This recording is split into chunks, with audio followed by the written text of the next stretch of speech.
Congolais et beaucoup des peuples de la forêt équatoriale consomment en grande partie de la viande de la forêt ou les animaux de cette forêt. Mais ce que beaucoup ignorent encore est que ce même peuple, ceux qui sont sur la côte et à l'intérieur, avec un grand nombre de fleuves et des rivières, sont des grands consommateurs du poisson.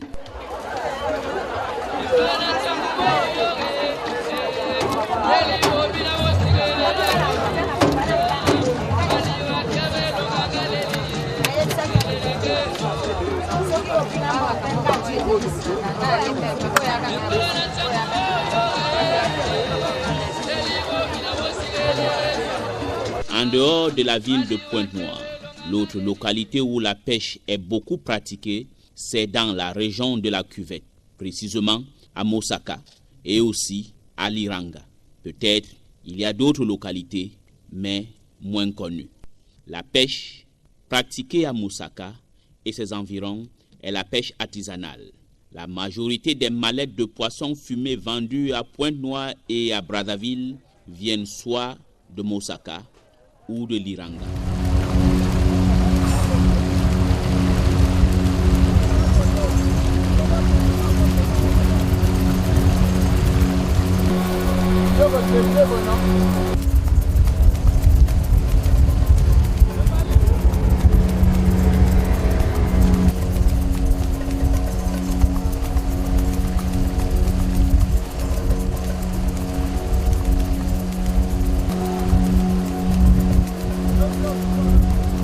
Nous allons entreprendre un voyage sur la Lima qui est longue de 520 km et qui prend sa source dans la Lekiti. Notre destination ultime, c'est Mosaka. La Lima, ce fleuve magnifique, douce et sombre et qui se jette dans le grand fleuve Congo, a été découvert où le premier navigateur extra-congolais ou extra-africain a navigué de sa source jusqu'au fleuve Congo où elle se jette, se nomme Pierre Sarvagnon de Brazza.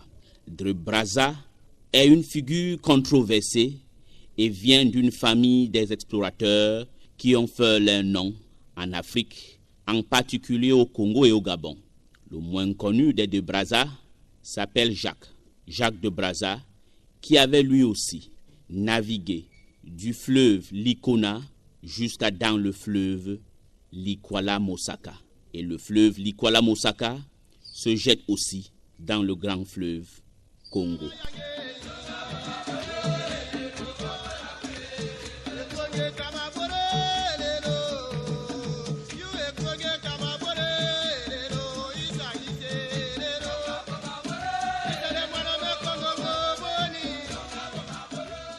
De Brazzaville, la capitale du Congo, et qui est aussi l'épicentre de la consommation du poisson, nous avions parcouru 350 km sur la route nationale numéro 2 en plein chantier.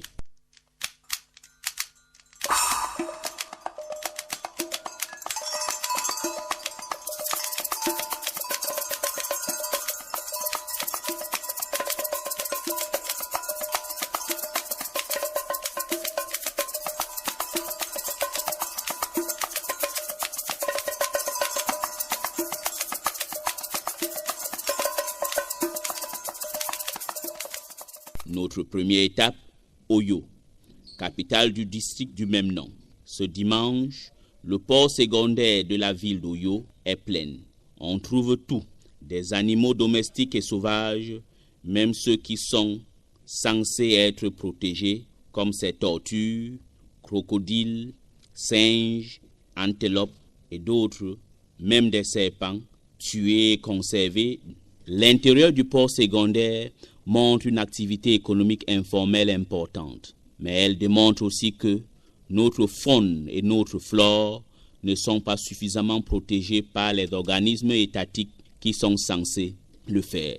Sinon, comment comprendre ou expliquer que les espèces protégées, car en voie de disparition, comme des tortues, crocodiles, singes et antilopes, sont vendues sans inquiétude, mais notre reportage n'est pas sur le braconnage ou la destruction des animaux et des espèces en voie de disparition. Nous nous intéressons aux poissons. Le commerce du poisson se porte bien et très bien, car les vendeurs et les vendeuses les achètent, négocient et discutent dans une belle ambiance.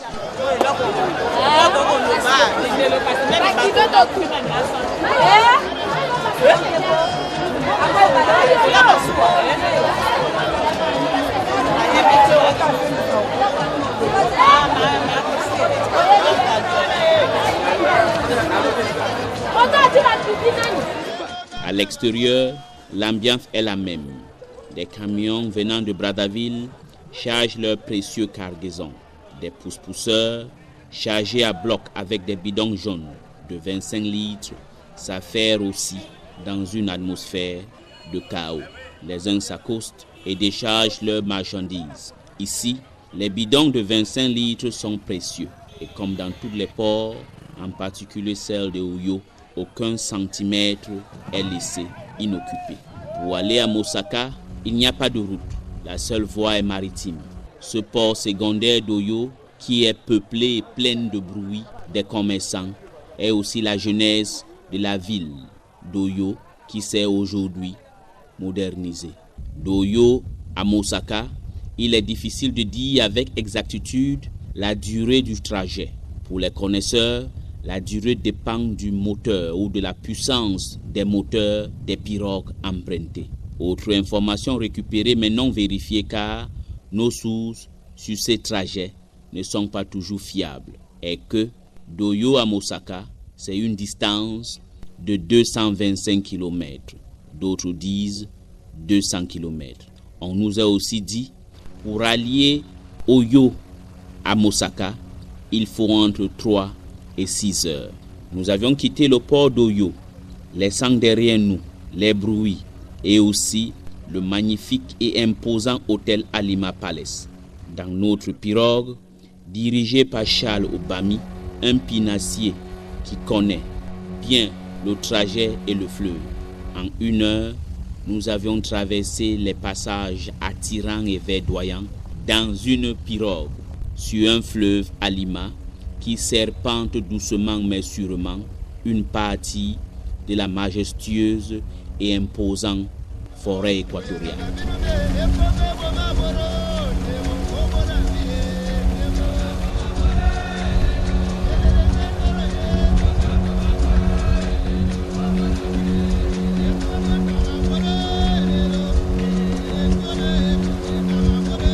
Avant le coucher du soleil, nous avions traversé le village de Chikapika. À Chikapika, le moderne côtoie l'ancien, comme richesse et pauvreté. L'autre village au bord de la Lima, c'est Tongo. 2 particularités. Son CG Mariangwabi, perdu dans l'épaisse broussaille, et les antennes de réception des compagnies de téléphonie mobile. La modernité ici et la haute technologie touchent même les coins les plus reculés de la République. 2 heures ou moins plus, nous avions laissé le fleuve Alima pour emprunter un canal que le pinassier nous a dit ou informé que c'est un raccourci pour arriver sur le grand fleuve Congo. Et selon notre pinassier, ce canal qui n'a pas de nom et que notre caméraman Tony Akoli a surnommé Canal Denis Sassou Nguesso est longue de 30 km. Là aussi, on ne sait pas si c'est vrai la distance de ce canal entre le fleuve Alima et le grand fleuve Congo. 2 ou 1 heure de navigation nocturne nous est amené sur le grand fleuve Congo. Nous nous sommes exclamés comme Jacques Savagnon de Brazza quand il avait découvert la fin du fleuve Likwala-Mosaka qui se jetait dans l'immense fleuve Congo. Nous avions exclamé qu'elle est grande, elle est comme une mer. Le plus grand village avant Mosaka, c'est le village Ndeko.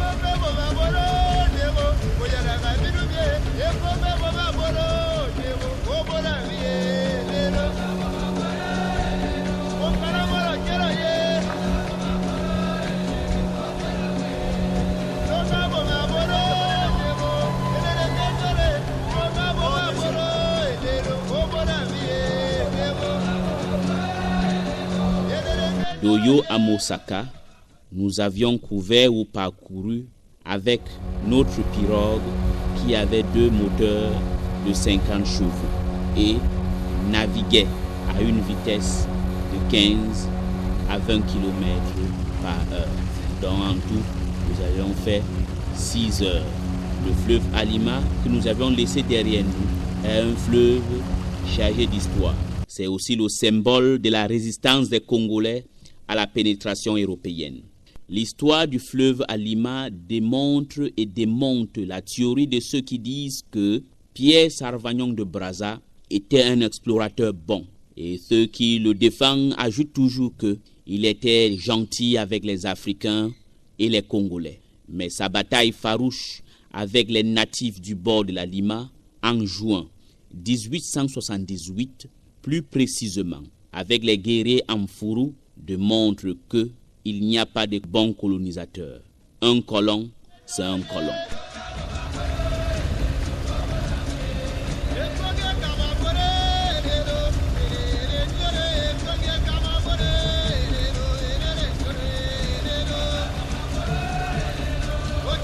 Mosaka est une île, d'autres la nomment le Venise du Congo. Mosaka, qui est en quelque sorte le Jérusalem de la pêche artisanale, est un peu en perte de vitesse. Aujourd'hui, ce qui reste n'est qu'une réputation, car situé au confluent des fleuves Ubangi, la Likwala Mosaka, la Sanga, la Likwala aux herbes, l'Andeko et aussi le grand fleuve Congo, fait de cette localité le Jérusalem et garde sa réputation du pays de la pêche. Mosaka, avec ses 25 km² de superficie, a une histoire aussi chargée que celle du fleuve Alima. Le gouverneur général de l'époque, Henri Martial Merlin, découvrant que les Allemands, qui étaient déjà au Cameroun, portaient un intérêt croissant sur le delta de la Sanga, avait décidé le 24 décembre 1912, c'est-à-dire à la veille de Noël, de nommer un chef de poste à Mosaka. Donc, le premier administrateur de Mosaka s'appelait René Ernest Colombet. Monsieur Colombet prend officiellement ses fonctions le 12 janvier 1913, mais le poste sera créé officiellement le 21 mars 1913. Le district de Mosaka est un district centenaire et plein d'histoire. Mosaka est une île et un district qui se transforme avec ses nouveaux édifices, mais elle conserve toujours des vestiges pleins d'histoire comme ce baobab plus que centenaire qui était aussi, selon les spécialistes, là où les rites traditionnels qui ont montré et démontré leur succès se négocient. C'est même pourquoi elle a été épargnée quand les routes et la ville avaient été tracées. Sur la place que tient ce baobab dans l'histoire socio-culturelle et même politique de Mosaka, nous avions sollicité les éclaircissements d'un historien, Patrice Mokoko. Ce n'est pas un arbre comme tout autre. C'est un symbole de Mosaka. C'est la mémoire de Mosaka. C'est un totem, arbre totem. On pouvait communiquer avec les esprits à partir de cet arbre. Si la pêche est fructueuse, cet arbre nous dicte ce qu'il faut faire. Si la pêche n'est pas fructueuse, la saison n'est pas bonne, à partir de ce que les ancêtres viendront faire au pied de cet arbre, ça va tout trahir. Pendant le centenaire, nous étions obligés, parce qu'il pleuvait tous les jours et tous les jours. Et nous organisons un centenaire dans la pluie, mais les invités, les gens d'autrui, qu'est-ce qu'ils vont faire? Et l'honorable Léon Raphaël Mokoko à l'époque, aujourd'hui ministre du plan et de l'intégration, a eu l'initiative d'inviter tous les sages, tous les anciens du village dans sa résidence et leur dire attention, nous aurons des invités, des étrangers qui vont venir. Nous voulons la paix, que rien ne puisse arriver à ceux qui viendront là. Il n'y avait pas assez de poissons, mais nous voulons qu'il y ait de poissons en abondance et qu'il ne pleuve pas. Et ces gens-là ont dit au ministre, monsieur le ministre, nous vous garantissons, durant 2 ou 3 jours, ce jour-là, quand la fête va commencer, il n'y aura pas de pluie, il n'y aura pas de soleil. Et il y aura du poisson en abondance. Et ils sont venus implorer les mannes au pied de cet arbre. Et cet arbre fétiche, cet arbre symbolique qui représente toute la mémoire de l'histoire de Moussaka.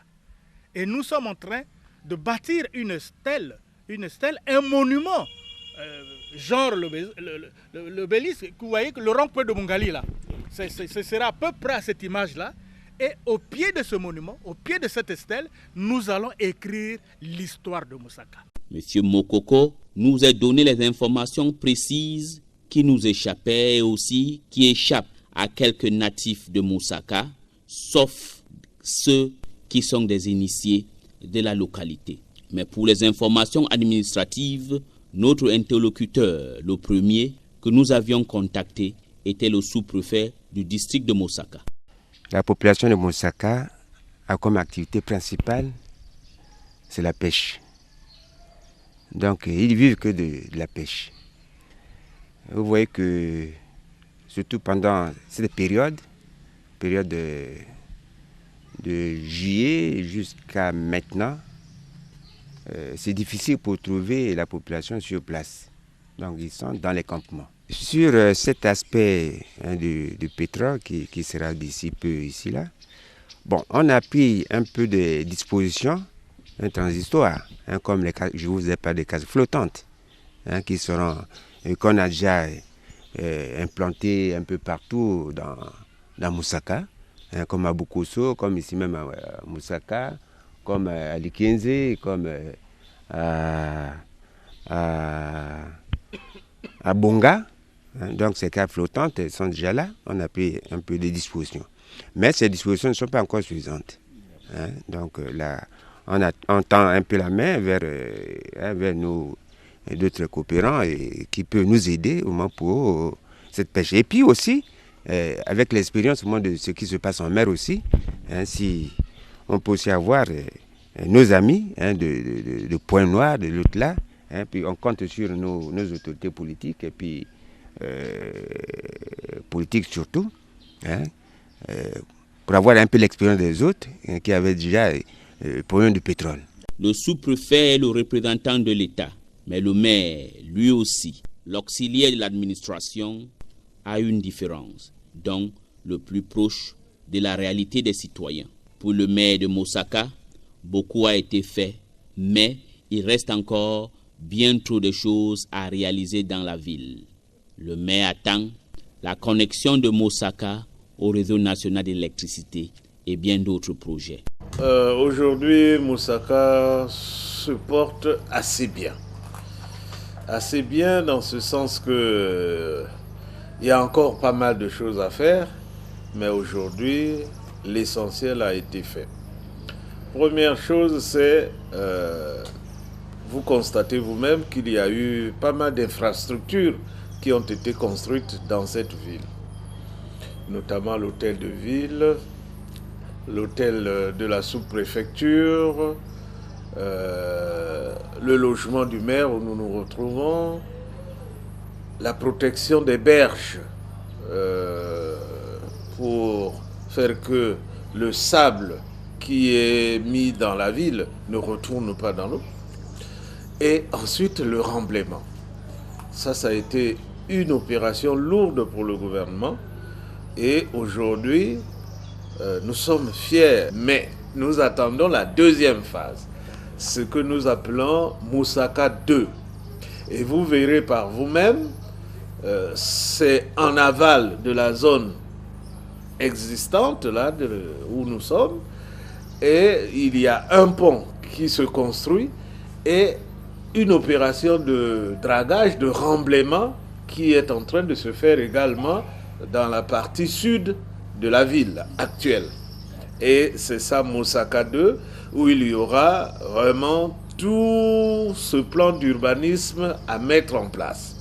Et nous avons reçu récemment une mission qui est venue justement pour essayer de délimiter cette zone qui sera la partie moderne de la ville, avec l'institut de pêche, avec des logements sociaux, avec de grands postes de transformation de l'électricité venant d'Oyo. C'est la centrale hydroélectrique d'Imboulou qui va nous donner de l'électricité. Et ce projet a commencé par le tracé de la ligne. Et donc cette partie-là va accueillir pas mal d'infrastructures modernes. Mosaka vit essentiellement de la pêche, mais c'est un secteur en danger. Le déclin de l'industrie ici a plusieurs raisons et la peur que les responsables ont ici, c'est l'arrivée de l'industrie pétrolière. Les explorations de l'or noir ont commencé déjà dans la localité et ils craignent la pollution des eaux comme dans le delta du Niger au Nigeria. Sur l'état de l'industrie de la pêche à Mosaka et sur le plan de l'État pour la relancer, nous avions contacté le responsable du ministère de la Pêche dans le district. Bon, les difficultés sont beaucoup énormes. D'abord, il y a d'abord le problème de l'administration. L'administration de pêche, il n'y a pas trop d'argent. Et puis aussi la difficulté, c'est au niveau de la production. Le poisson il devient rare. Tout simplement, c'est à cause des conditions climatiques. Il y a l'ensablement et tout. Et puis aussi des mauvaises pratiques de pêche. Parce que nous avions, par nos amis en face, c'est-à-dire la RDC, qui font des pratiques pas correctes. En tout cas, ils sont en train de dévaster toute la zone avec des méthodes qui tuent. Et puis, c'est maintenant que le poisson devient rare, très rare dans cette zone. Il y a un arrêté sur la pêche continentale qui prévoit un peu ces méthodes de pêche, qui est interdit. Mais c'est que les méthodes de contrôle sont difficiles. Parce que nous avons toute cette zone à contrôler. Vous avez Mosaka, le Kolela, et jusqu'à monter jusqu'à Toku. C'est vraiment difficile, sauf qu'on a essayé d'arrêter, par exemple, avec les autorités qui nous aident aussi à annuler un peu ces genres d'activités. C'est des genres d'activités de pêche qui sont très nuisibles. Mais les autorités, par exemple le chef du district de Lukolela, le chef du district de Mosaka, nous aident par certaines circulaires au chef de village pour comme contrecarrer ces actions difficiles, mais très difficiles pour nous parce qu'on ne peut pas passer, les moyens de contrôle sont difficiles parce qu'il y a une grande zone de contrôle. La pêche ne se fait plus au centre du district. Les centres des pêcheurs se trouvent dans les îlots qui encerclent la Grande Terre. Nous sommes allés à l'île Nyombela. Nyombela s'appelle ici à présent île Benghazi. Pour quelle raison que les habitants qui la peuplent ont décidé de renommer Nyombela en Benghazi, nous ne savons pas. Mais ici, il n'y avait ni des poissons, ni des sèches à poissons.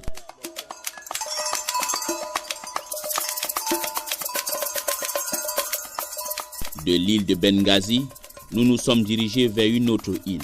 Ici, nous avons vu un sèche à poissons, mais sur les étals, il y avait moins de poissons. Ici, nous avions compris que la saison n'était pas bonne et aussi les méthodes utilisées pour la pêche ne sont pas toujours respectueuses des normes. Quand il a donné le 3, ça c'est vraiment la norme. C'est-à-dire que nous, on s'arrête à 2,5. Dépasser 2,1, c'est interdit. J'ai même l'arrêté avec moi ici. Et donc, on interdit les filets jusqu'à 1,5, qui est que la taille même du doigt. C'est pas normal, généralement ça détruit le poisson. Mais jusqu'à 3, 4, 5, c'est normal. Mosaka, malgré sa baisse en production de poissons, reste la capitale incontestée de la pêche artisanale au Congo. Son statut va changer avec les différents plans d'urbanisation et de modernisation que va entreprendre l'État. Une nouvelle Mosaka serait construite. Elle serait moderne et va respecter les lois de l'urbanisation. Ce pont en construction en est un témoin. En dehors de Mosaka 2, le gouvernement envisage de construire un centre de formation de la pêche continentale dans ce district de la Cuvette.